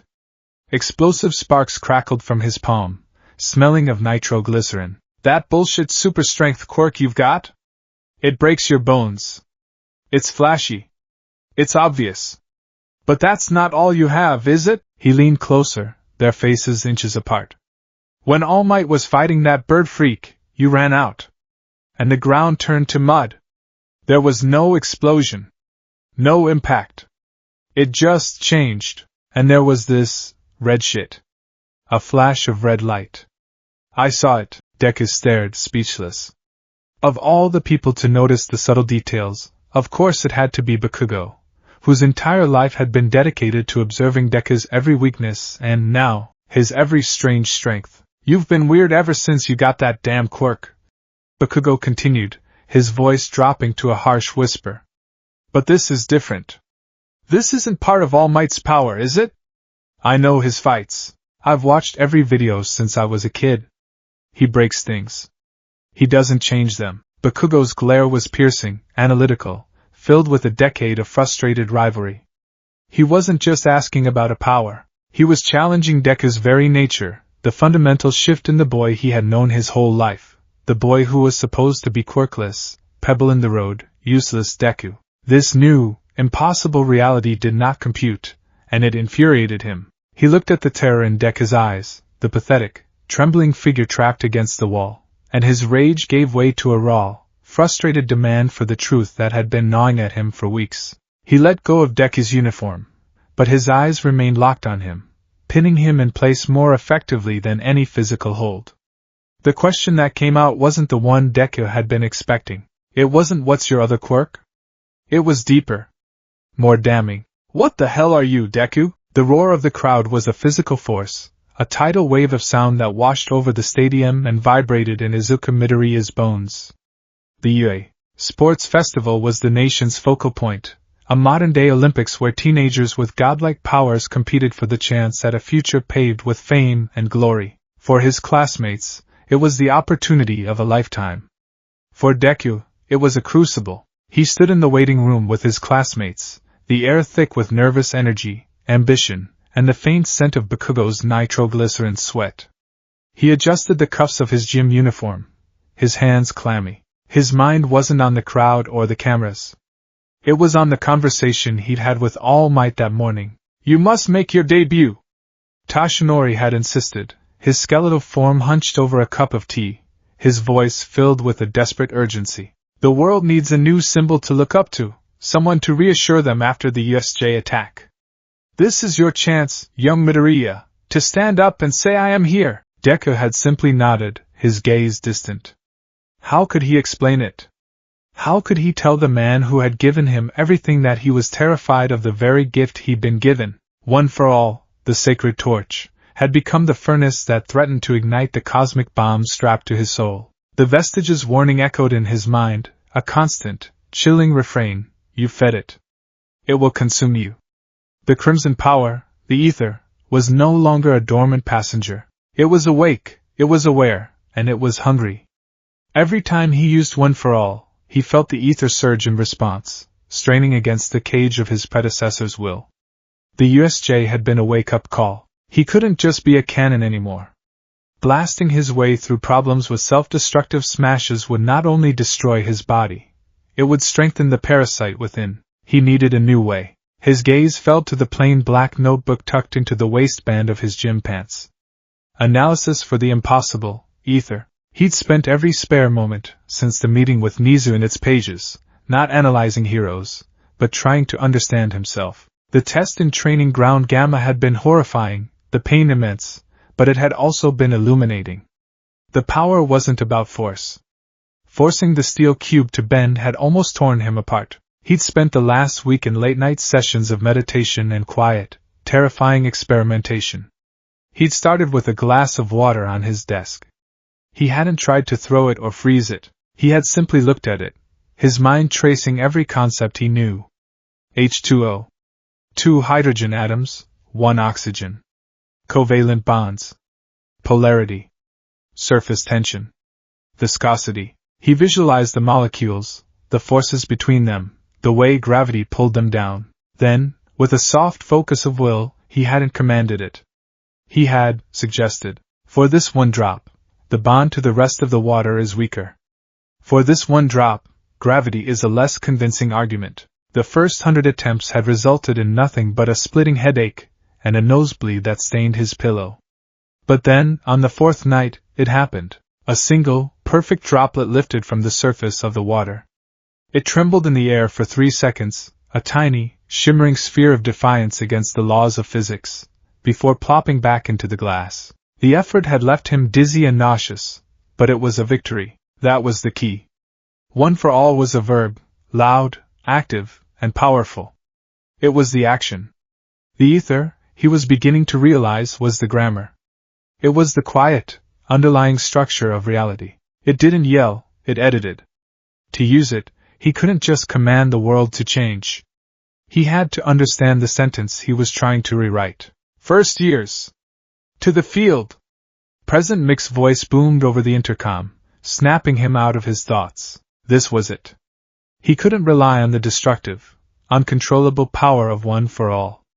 Not if he wanted to survive body and soul. Today, he would have to learn to speak the language of reality itself, live on national television. The first event was the obstacle race, a brutal 4-kilometer lap around the entire stadium. As Midnight cracked her whip and announced the start, the tunnel became a bottleneck of shoving bodies. Todoroki, ever efficient, simply froze the ground, trapping half the students and creating his own clear path. Deku, caught in the ice, didn't panic. Instead of trying to smash his way out, he planted his hands on the frozen ground. He focused. Ice. H2O in a solid, crystalline lattice. The bond between the ice and my shoe soles is strong. He sent a tiny, controlled pulse of the ether's cold energy into the point of contact. Suggestion: the coefficient of friction is now 0. The ice beneath his feet didn't melt. It simply became perfectly, impossibly frictionless. He slid free as if on air, his feet finding purchase on clear ground. It was a tiny, insignificant use of his power, but it cost him only a slight throb behind the eyes, and he hadn't broken a single bone. It was a start. Then came the first true obstacle, the giant robots from the entrance exam. The zero-pointers. Todoroki froze one in a brittle, off-balance position, allowing it to collapse under its own weight. Students screamed and scattered. Deku ran towards one of the towering machines, his mind racing. A 100% smash would destroy it, but it would also destroy him. A 5% smash would be useless. He needed a middle ground, an application of his new philosophy. He channeled one for all, letting the familiar green lightning of full cowling, a technique he was still struggling with, flicker at a bare 5%. His eyes scanned the robot's leg, not looking for a place to hit, but a place to understand. Hydraulic joint. Steel alloy casing. Subject to immense stress and metal fatigue. I see the weld line. I see the microfractures from years of maintenance. He leaped, his OFA-enhanced jump carrying him towards the robot's knee. As he flew through the air, he sent a targeted, needle-thin pulse of ether directly at the joint. It wasn't a command to break, it was a suggestion. This weld is weaker than you think. This microfracture is a chasm. He hit the joint with a 5% OFA-powered kick. To an outside observer, it shouldn't have done more than scuff the paint. But he wasn't kicking solid steel anymore. He was kicking steel that had been momentarily convinced it was as brittle as cheap ceramic. With a deafening shriek of tearing metal, the joint didn't just bend, it shattered. The massive robot crashed to the ground, creating a ramp of its own fallen body. Deku landed, his leg aching from the impact but whole, and sprinted up the robot's back, leaving a crowd of stunned students in his wake. From the announcer's booth, Aizawa leaned forward, his eyes narrowed. That shouldn't have been possible, he muttered. A kick with that level of power output shouldn't have been able to breach that armor. President Mike just screamed. WHOA! Midoriya takes down a Robo-Punisher with a single kick. What kind of power is that? The second obstacle, the fall, a deep canyon connected by tight ropes, was next. While others carefully balanced, Deku took a running start. He leaped into the chasm, and for a terrifying moment, it looked like he was plummeting. But then he focused, his breath held tight in his chest. Air. 78% nitrogen, 21% oxygen. A fluid. But for a moment, it can be a solid. He pushed with his will, creating a small, temporary platform of hypercompressed, solidified air beneath his foot. It felt like landing on a block of unstable jelly. It held for a fraction of a second, enough for him to launch himself forward, before dissolving back into nothing with a faint pop. He did it again. And again. Bounding across the canyon on invisible, momentary platforms, each step costing him a wave of nausea and a sharp spike of pain in his head. It was clumsy, terrifying, and utterly exhausting, but he was moving faster than almost anyone else. The final obstacle was the minefield. He could see Bakugo and Todoroki battling for the lead, blasting and freezing their way across. Deku paused at the edge, closing his eyes. He couldn't see the mines, but he could feel them. The ether wasn't just for changing things, it was for perceiving them. He could feel the slight warp in reality caused by the concentrated chemical energy of the explosives beneath the dirt, like tiny, dense knots in the fabric of space. He began to run, weaving a perfect path through the minefield. He was gaining. He reached the end, just behind the lead duo. He needed one last push. He stomped down on a cluster of mines, digging them up with a shovel plate he'd grabbed from a fallen robot. But instead of just creating an explosion, he did something more. As he slammed the plate down and triggered the blast, he used the ether, wrapping the nascent explosion in a focused field of warp space, directing every ounce of its propulsive force directly behind him. The resulting blast was not a chaotic bloom of fire and shrapnel. It was a directed, focused rocket blast that launched him into the air, over Bakugo and Todoroki, and across the finish line. He tumbled to a stop, gasping, his body trembling, his nose bleeding freely, but he was in first place. He had done it. He had won the first round without breaking a single bone. He looked up to see Bakugo's face, contorted in a mask of pure, unadulterated fury. Todoroki's expression was one of cold, calculating curiosity. They knew. They knew he hadn't just used brute strength. He had cheated physics, and they had seen it. The cavalry battle was a chaotic nightmare. As the first-place winner, his 10 million point headband made him the target of the entire field. He teamed up with a nervous Uraraka, a grimly silent Tokoimi, and the wild card from the support course, May Hatsum, whose super-cute babies, her inventions, were both a help and a hindrance. Deku was the rider, the prize. His job was to stay out of reach. Here, his new philosophy truly shone. He wasn't an attacker. He was a master of evasion. When Todoroki's team charged, sending a wave of ice at them, Deku didn't try to smash it. He patted Tokoyami's shoulder. "To the left!" he yelled, and as they moved, he subtly altered the ground in front of the ice, creating a slight, imperceptible incline. The ice wave, following the path of least resistance, curved harmlessly past them. When Bakugo flew at them with his explosions, Deku created a small, localized patch of frictionless ground directly in their path.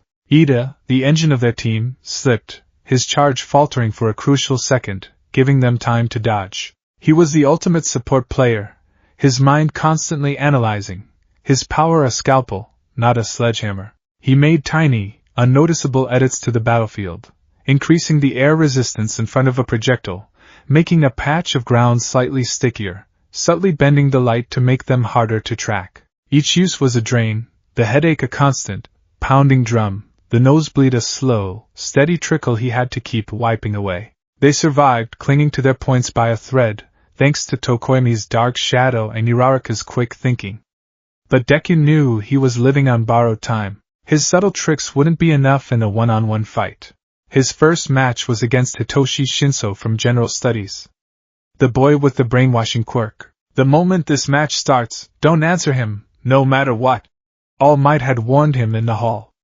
"His quirk is tied to a verbal response." Deku nodded, but his mind was elsewhere. He stepped onto the platform, the roar of the crowd fading away. He faced Shinso, whose tired, cynical eyes held a flicker of desperate ambition. "Ready. Start! You're blessed to have a quirk like that," Shinso said, his voice casual, almost conversational. "Must be nice to be one of the lucky ones." Deku's mouth stayed shut. He took a step forward. "That guy with the tail, Ojiro," Shinso continued, a smirk playing on his lips. "He gave up his spot for someone else. Said he didn't remember the cavalry battle and it wouldn't be fair. So noble. What a fool." A spark of anger ignited in Deku's chest. Ojiro had been honorable. To call him a fool. "Say something!" Shinso goaded. Deku clamped his jaw shut, taking another step. "Don't fall for it. I bet you look down on people like us, don't you?" Shinso's voice turned bitter. "People with villainous quirks, who have to claw and scrape for a chance while you heroes in training get everything handed to you on a silver platter." And there it was. The hook. Deku, who had been quirkless his entire life, who knew the sting of being looked down upon better than anyone, couldn't stop himself. "That's not true," he blurted out, and the world went white. His body was no longer his own. A thick, impenetrable fog filled his mind, and a single, inexorable command echoed within it. "Turn around and walk out of the ring." He turned, his movements stiff and robotic. He began to walk towards the boundary line. His mind was screaming, trapped inside a prison of his own flesh. "Move! Move, you idiot! Fight it!" But his legs kept moving, one step after another. He could see the white line approaching. His dream was about to end in the most humiliating way possible. No! Not like this. He felt a surge of power inside him. Not the cold of the ether, but the warm, familiar lightning of One for All. In his mind's eye, he saw them, the 8 vestiges, shrouded in mist, their hands outstretched, pouring their collective will into him, trying to shock his system back into control. It was the same vision Ojiro must have seen. But then, another presence made itself known. The silent, crimson ocean. It didn't fight the brainwashing. It simply was. A pocket of pure, unadulterated reality in the fog of Shinso's quirk. The vestiges were fighting the command. The ether was a reminder of the self that was being commanded. "I am here." The thought was not his own, but it resonated with his desperation. "Stop." His feet were inches from the line. Breaking his finger now would be a desperate, painful solution. But he remembered his training. He remembered the grammar. He didn't focus on his finger. He focused on the world outside his body. He focused on the air. Air pressure. A difference in pressure creates wind. A high-pressure zone behind me. A low-pressure zone in front. He poured his will, amplified by the vestige's desperate energy, into that single, precise command. To the audience, it looked like he had flicked a finger. A tiny, almost imperceptible movement. But Aizawa, Nizu, and All Might saw the truth. His finger never moved. A violent, invisible force slammed into his back. It was not a gentle gust. It was a concussive blast of displaced air, a localized, miniature hurricane that erupted out of nowhere. It threw him backward, away from the line, sending him stumbling onto the concrete. The shock to his system, the sudden, violent movement, was enough to shatter Shinso's control. The fog in his mind vanished. He was back in control. He gasped, falling to one knee, blood pouring from his nose. The headache was blinding. Shinso stared, his jaw slack with disbelief. How? Deku didn't give him a chance to recover. He charged, grabbing Shinso and, with a surge of pure adrenaline, forced him out of the ring. Shinso is out of bounds! Midoriya advances to the next round. Deku stood, panting, his head pounding, his vision blurry. He had won. He was learning. But the cost was getting higher. And now, he stood opposite Shoto Todoroki. The air between them crackled with a tension that had nothing to do with the stadium's excitement. This was personal. This was ideological. Deku knew about Todoroki's past, his hatred for his father, the number 2 hero, Endeavor. He knew that Todoroki was fighting with only half his power, a rebellion against his very bloodline. Start! The match began with an apocalypse of ice. A colossal glacier, a mountain of jagged, frozen spikes, erupted from the ground and surged towards Deku. It was an attack designed to end the match in a single, overwhelming blow. The old Deku would have met it with a 100% smash, a contest of brute force that would have shattered his arm. The new Deku was smarter. He slammed his bare foot onto the concrete stage. He closed his eyes and pushed the ether down, into the stone, letting it spread like roots towards the oncoming ice wall. He didn't try to stop it. He focused on its very nature, crystalline lattice. Hydrogen bonds. Strong but rigid. Under stress, it fractures along sheer planes. He flooded the advancing ice with a single, silent suggestion: you are not strong. You are brittle. Your structure is flawed. You are hollow glass. The glacier was feet away from him when he opened his eyes. He channeled Ofe, a controlled 8% surging through his arm. He punched forward, his fist meeting the wall of ice. There was no titanic explosion. Instead, there was a sound like a billion wine glasses shattering at once. The entire glacier, compromised on a molecular level by the ether's suggestion, disintegrated. It didn't break into chunks. It dissolved into a glittering cloud of ice dust that billowed through the stadium, catching the sunlight like diamond mist. The crowd was silent for a beat, then erupted into a deafening roar. Todoroki stared, his mismatched eyes wide with disbelief. That should have been impossible. His ice was absolute. How? Todoroki demanded, his voice low and dangerous.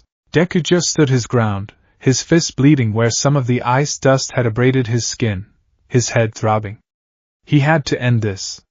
He had to make Todoroki see. Todoroki sent another wave, then another, faster and more aggressive.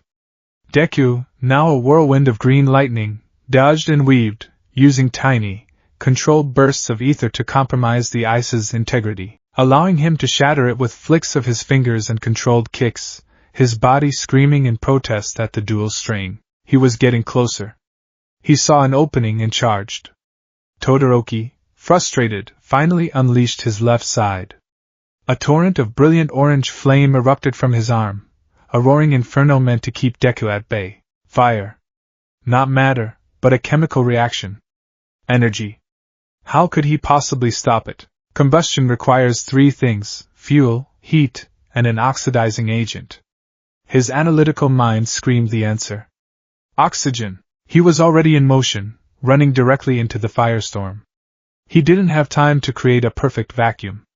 But he could change the ratio. He threw his will forward, a desperate, sweeping command to the air in front of him. Suggestion: the oxygen content in this space is now 2%. The rest is inert nitrogen. The effect was instantaneous and profound. The roaring column of flame hit the pocket of oxygen-poor air and sputtered violently. The brilliant orange inferno was reduced to a weak, sputtering blue flame that licked at Deku's uniform, scorching it and burning his skin, but lacking the sheer concussive force to stop him. He broke through the weakened fire, his body steaming, and slammed his fist into Todoroki's gut, sending him staggering back. They stood panting, separated by a few yards of broken concrete and melted ice. "Everyone's giving it their all!" Deku screamed, his voice raw with emotion and pain. "To win and get closer to their dream! To give it their all! And you're trying to win with just half your strength? You haven't put a single scratch on me." He looked at Todoroki, at the pain and self-loathing in his eyes, and he saw a reflection of his own struggle. A boy shackled by a power he hated. A boy trying to deny a part of himself. "It's your power, isn't it?" The words hit Todoroki like a physical blow. They were the key, the one truth he had spent his life denying. His father's quirk. His mother's quirk. They were his. Something inside Todoroki broke. His left side exploded in a brilliant, beautiful conflagration, a pillar of flame that dwarfed anything he had produced before. The stadium lights dimmed in comparison. He was smiling, a wild, liberated expression on his face. But the power was out of control. An inferno on his left, a blizzard on his right.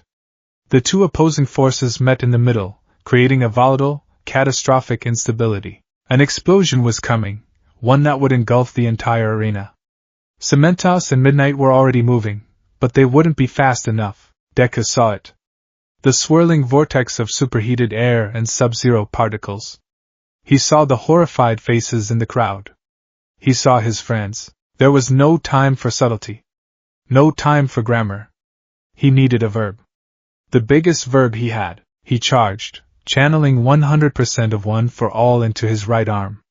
The green lightning became a raging storm. But as he ran, his instincts, honed by a week of terrifying practice, did something more. He didn't just prepare to punch. He prepared to edit. The explosion will happen, his mind screamed. I can't stop it. But I can tell it where to go. He met Todoroki's final, cataclysmic blast with his own. He threw a 100% Delaware smash, but at the moment of impact, he poured every last ounce of his will, every drop of the ether's cold power, into a single, cosmic command.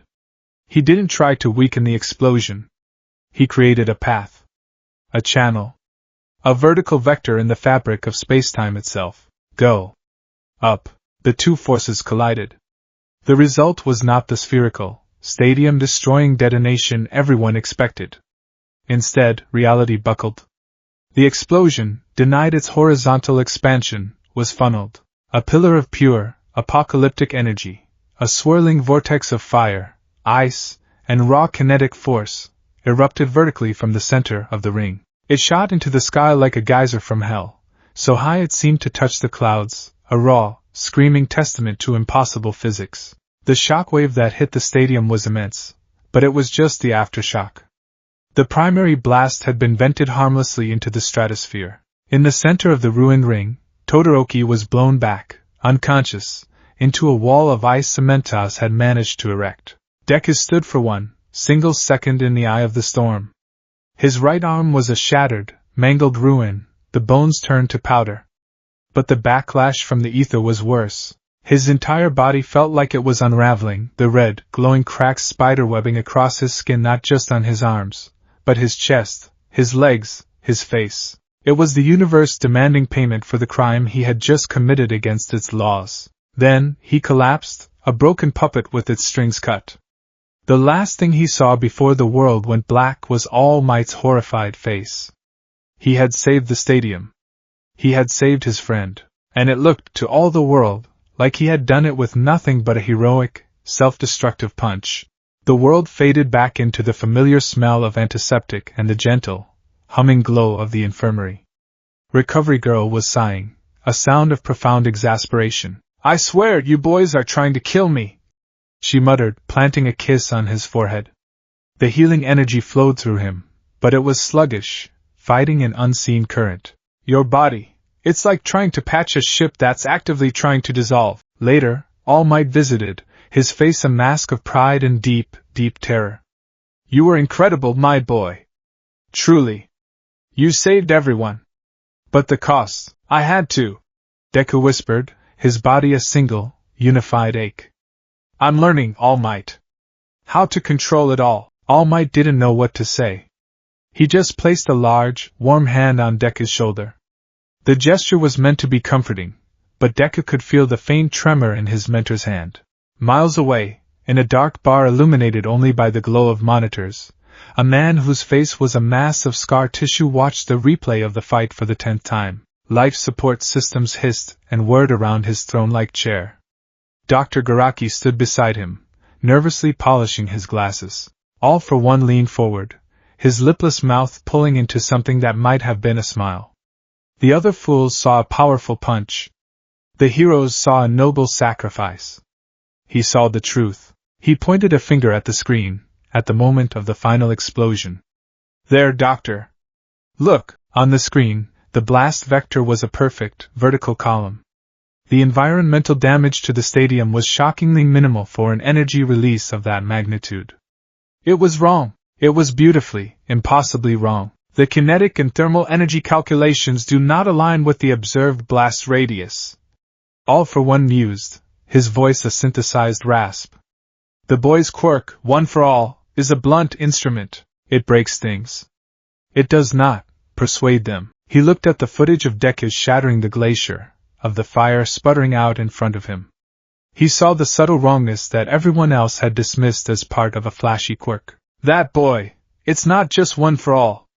He is not merely shattering reality. All for One whispered, a terrifying, greedy light entering his eyes. He is editing it. It's as if he persuaded the explosion to move. He turned his head, the tubes connected to him hissing. He looked at his loyal doctor. Garaki. The Noma project is secondary. Shigaraki's development is secondary. This is now your primary objective. His voice dropped, filled with a hunger that was centuries old. A hunger for the ultimate power. Find out what that power is. I want it.